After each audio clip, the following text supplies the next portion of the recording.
Hello. Yet another video. This video is going to be more about ranting about the current state of things of the world and what I've found out in my research about such things. I made this leather camera case for this camera, and I'm pretty proud of it, but it's a shame that I don't get to use it very much because I have this this sling bag that I usually keep this camera in. It's just a lot more convenient than carrying this around. But I want to find a use for that at some point. Anyway, what's the point of this video? Well, cameras today. I've been looking into the different cameras on the market right now, and as I do, I look into custom firmwares for specific softwares, or custom firmwares for specific devices like this one. And in doing some research, I found out that this camera doesn't have any open source alternative firmwares, which is quite the shame. Sony really locks down its stuff and makes it very proprietary, and that's not really unique to Sony. Canon also does this, but the difference with Canon is that there's a big community of modders and people trying to make things as open source and free to use as possible. So there are things like CHDK, which is the Canon Hack Development Kit, which you can basically load onto the SD card. It's a firmware update for your camera, except it unlocks a lot of new features and stuff.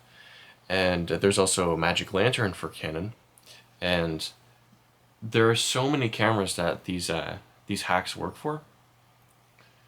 But it's not perfect, it's not foolproof, and I've started to realize that over time. So this camera itself, this is the Sony ZV-E10 Mark II, and I paid around $1,700 Canadian for this camera. Now that's a pretty stiff price to pay for a camera. I will admit that, but over my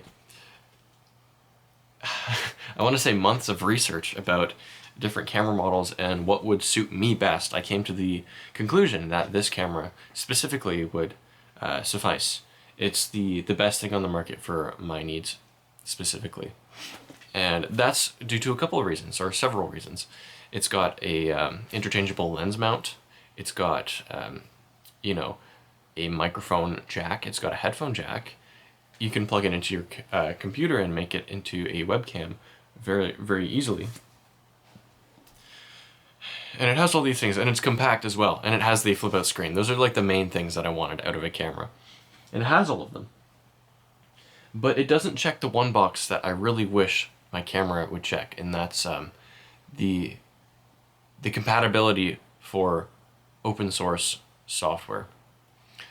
Now, I did a lot of research, like I said, and what I found out was that not only does it have no real support for custom firmware, custom updates, or any of that, but it also doesn't have any service manuals. There's a service manual for the Mark I that was leaked, and I don't think Sony actually wanted it out in the public eye, but it is out there nonetheless. And the Mark II, which I have, it doesn't have any service manuals. The only documentation that you get really is how to use the interface, and I find that is just so disappointing. And so I thought for a while, this was like a thought I had yesterday, I can get 2 different cameras. One of them would be for vlogging, like what I'm doing right now, and the other would be to take with me on the go, something that's smaller and more compact. And in doing so, I think I could, create a good workflow using only open source firmware for my cameras. But I did a little more research.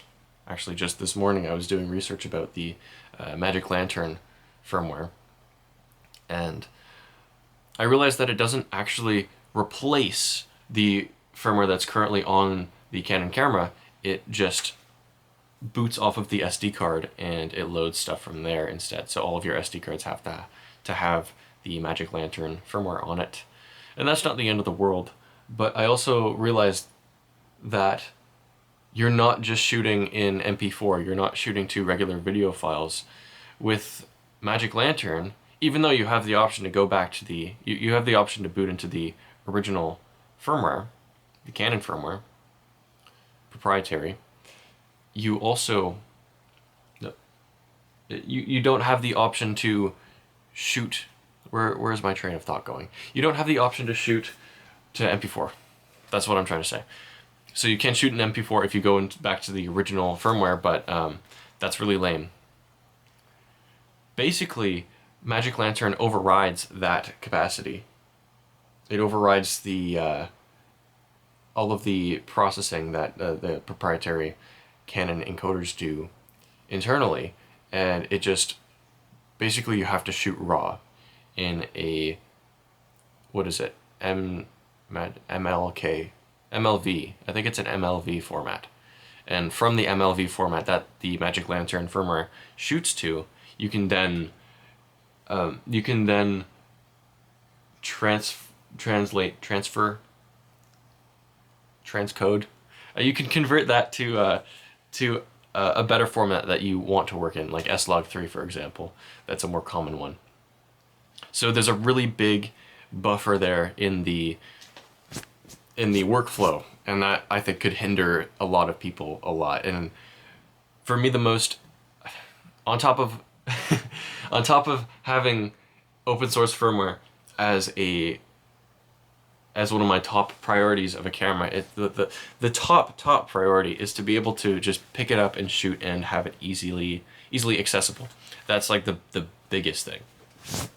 And that camera, the camera that I'm using now, does achieve this. It's quite compact, and it also allows me to just pick it up and shoot, and it's very easy to use.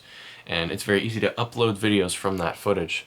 Like, I just shoot, I don't use the maxed out capabilities of this camera. I don't shoot in 4K 60 frames per second, 120 frames per second with, 16-bit color profiles and stuff like that.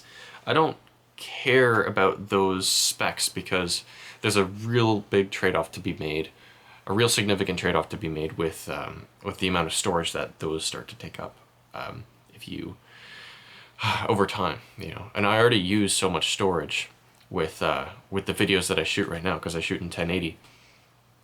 It would be nice to have the option to shoot in 720, and I don't see why that isn't an option with this camera, because you can shoot 720, but if you're shooting 720, you also have to be shooting a higher resolution at the same time. So you shoot the high resolution and it shoots a secondary 720p video that you can then use to edit. And once you're finished editing the 720p video, you can do a switcheroo with the good quality video, and that just saves time in editing and what's the word I'm looking for? It just saves time in editing. That's all I want to say with that. So there's really no good solution. You can have proprietary firmware that does most of what you want, or you can have, even if you use open source firmware, you can't get exactly what you want. Well, I can't get exactly what I want. That's the main thing. So the state of camera technology at the moment is really, like I said, disappointing. I just want something that does exactly what I want it to do. And I want to have full control over the device, because if I don't have full control over the device, which I would have if I used custom firmware, I don't own it. Sony owns this device. Sony owns this camera. And I don't really see this camera as my own, per se. I bought it with my own money, but Sony really has control over everything that goes on with this camera, and I don't like that. And I've been thinking about new technology.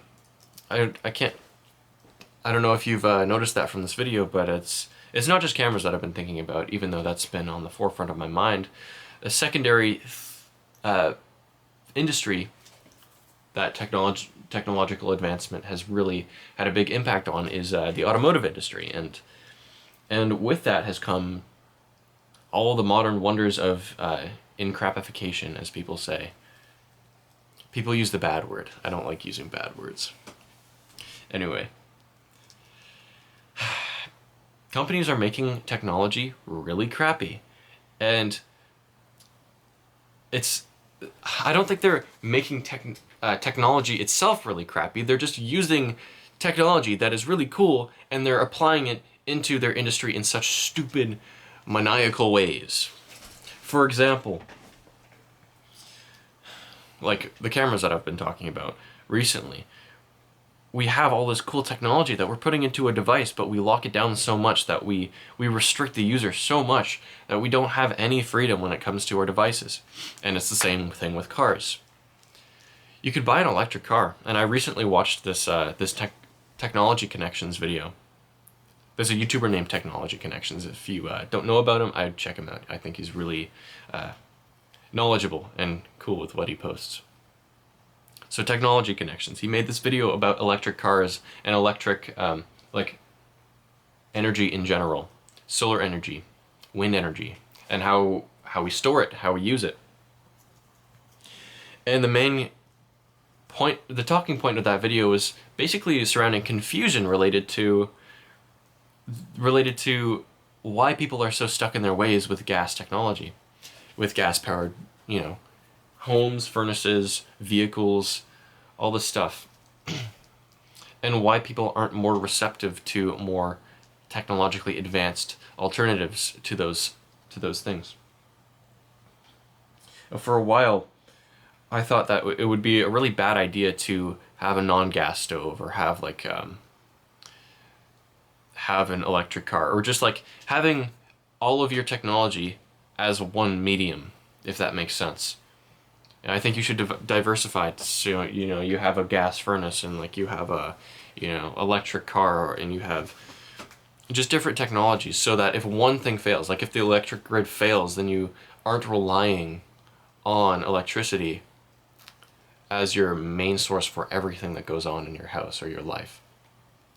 But I don't think that thinking is correct anymore. I think that a better alternative to doing that is to just buy a gas generator that powers your electrical devices. Maybe that's a solution, but then again, the sun can let off a solar flare and release some big electromagnetic pulse, which breaks everything, and we have to start from scratch. That is a possibility, and it has happened in the past. I forget when exactly it was. I think it was before 2000, but there was a big EMP, electromagnetic pulse, that the sun shot at us, basically, and it broke all of our electronics. And this wasn't as much of a problem back in the day because we weren't so technologically advanced. We didn't have so many things in our lives that were so related to the flow of electrons, I'll say. So when we're considering that, I do think there is some merit to the point that I made about diversifying the amount of, the kinds of technology that you have in your life. That there is some merit to that. But maybe the benefits of using electric devices does far outweigh the benefits of using single-use things like gas, like burning candles, like coal. You shouldn't use the bad thing that's not reusable just because there's a possibility at some point in the future that it won't work any longer. Because you could still make those things work. Yes, it is a little more complex. That's another thing that I've been thinking about. The complexity of these devices. Why somebody might choose to use a gas car over an electric car is simply because of the number of things that can go wrong with those devices. And the amount of reliance, the amount of dependence that you put on some central authority or organization or industry to keep your systems running. To give an example, gasoline. Gasoline, it needs to be, big, what are they called? Oil rigs? You have to extract this oil from the ground. They have to extract natural resources, and then they have to use that for making the gasoline. And that's a big industry that you're relying on just to put gas in your car that you can only use once.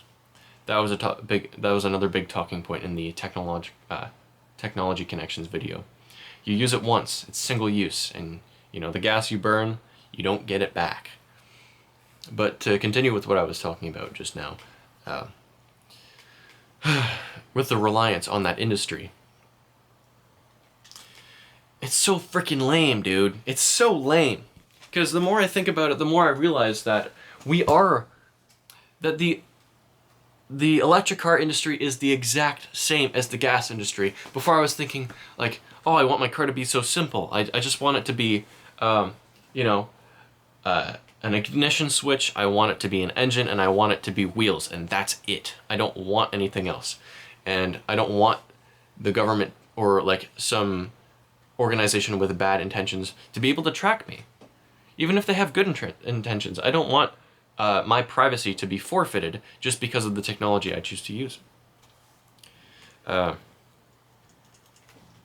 So I want to make decisions that facilitate, empower me to be my own person, to be free from the system. That is the main goal in life. But in thinking about that more and discovering more about the world, I don't know very much about the world. I will admit that right now. I don't know very much about the world. But the more I learn about the world, the more I realize that the gas industry is the same. The gas automotive industry is the same as the electric car industry. In the sense that you have to rely more on the system. Because if they stop producing gas, then you don't have anything to put in your car and you can't run your car. But if they stop producing electricity, they're not going to. So it is, from a freedom perspective, much more, it's advantageous to use electric. But the way that we do it right now, that's the thing that gets me. The way that we do it right now is so bad. It's so stupid and lame and gross and disgusting and stinky. It's stinky. It's a big pile of poo the way that we do it right now. And there's an article in Hackaday that talks about this. I think it's the Free Car something manifesto. I can't remember what it was. But I won't link it because I won't find it. But what it was talking about basically is how all of the systems in our car, like our windshield wipers, like our retractable windows, our air conditioning, all of this stuff is so tethered into the system that controls the acceleration of the car itself. And it doesn't need to be. These things should be separate. You should separate these things. Because if you don't separate these things, then something is going to go wrong with the frickin' the windshield wipers, and then you're not going to have a functional car anymore at all. At all. And that's a problem. That's a huge problem. If somebody in the industry was smart and actually cared about its customers and had passion for the vehicles that they were creating and manufacturing, they would separate these systems. They would have some control module that was easily replaceable, that controlled stuff like, infotainment if you wanted it. That controlled, the windows going up and down, that controlled the more automatic functions of the vehicle. And then you had a separate module that controlled sending power to the motors of the wheels. And that's it. That's all. Because if one of those systems breaks, you can still, start your car, you can start accelerating in your car, and you can still use the vehicle as it was intended to function without, without heated seats or something like that. You don't need having a broken heated seat should not affect how you operate your vehicle. It should not affect the functionality of your vehicle at all besides the heated seats functionality. Is that so crazy to think about? Is that so insane? Like, there's a guy on, I'm thinking about, not Edison Motors, but Edison Motors is also very cool. You should check them out if you haven't already. They make, diesel electric vehicles. Anyway, I'm thinking about another car company that's based out of Detroit. What is his name? Andy Dior, or something, let's see. What's it called? Mutant? No. Hold on. 1 second. I'm gonna look it up. Don't you fret. Andrew Dior's... I can't remember his name. electric cars. Mutiny? Mutiny Motors, I think it is. Mutiny Motors. Andrew Dodorosi. Andrew Dodorosi. Let me... You can see him. Yeah, that's Andrew Dodorosi. And he makes he's making a series of... Right now, he's building an electronic K-truck. I think that's really cool. That's not the point of... Why did I bring this up? I brought this up because he's making one of those vehicles that just, you know, has an electric vehicle controller in it, and then everything else will be separate. And that philosophy is what ought to be taken into consideration when building good quality, lasting electric vehicles. Or any vehicle at all, really. You know, we see gas cars even with all of this electric technology in it. You know, the infotainment system, we have steer-by-wire, we have throttle-by-wire. All of this stuff is disgusting, and it doesn't need to be there. But even if somebody makes the argument that it does need to be there, it can exist in such a way that it doesn't affect the overall performance of the vehicle, the overall functionality of the vehicle beside those things that go wrong. I don't know if I'm making any sense. I say that a lot, but I like ranting, so I will continue. Basically, yeah, just disappointment in general. I'm just disappointed with the state of the current world. More broadly, the world, yeah. And like I was saying, you can have... The companies are putting really stupid technology into gas vehicles, and there's no real justification for it beside making money and having vehicles break down more frequently. Because we see this. We see all of the scrap yards filling up with cars that are, you know, new almost. Is something... Before, when you looked into a scrapyard, you'd see all these old cars that have been beaten to hell. But now when you look in a modern-day scrapyard, you see cars that are basically new. You know, they had one small thing go wrong with them, and the rest of it is completely spotless. So the scrapyards are filling up, apparently. I don't know much about it. I should do more research into that, but that's really super lame. What's the solution? I've proposed the solution already in this video. Separate things. Unix philosophy. Separate things so that it's a more robust system. I don't know how we lost sight of that in the world. Things used to be made with this in mind, but now we're just trying to turn a profit, apparently. And I understand that the industries that I'm talking about are very harsh. Like, it's really hard to survive as a car company. Like, hardly any of them do. And so it's even more work to put in stuff that might potentially make your vehicles less profitable because you're selling less of them. But at that point, you're not doing it for the money. You might not be making a ton of money, but you'd be able to sleep at night. I don't think these people care anymore. They're able to sleep at night regardless of what they do, but maybe not. Maybe not. Maybe they hate the things that they do, and they hate themselves, but they do it anyway because they need to put food on the table. That's a possibility. So it's just... If you want something done right, you kind of... I'm learning you have to do it yourself. So maybe I'll make my own electric car like this Mutiny Motors guy is doing. Andrew Dodorosi. Is that... Dodorosi? Dodorosi. Yeah. Yes. That's, yeah, 25 minutes, almost 24 and 20. That's a long video. So that's going to be it for right now, but hopefully you got something out of this video.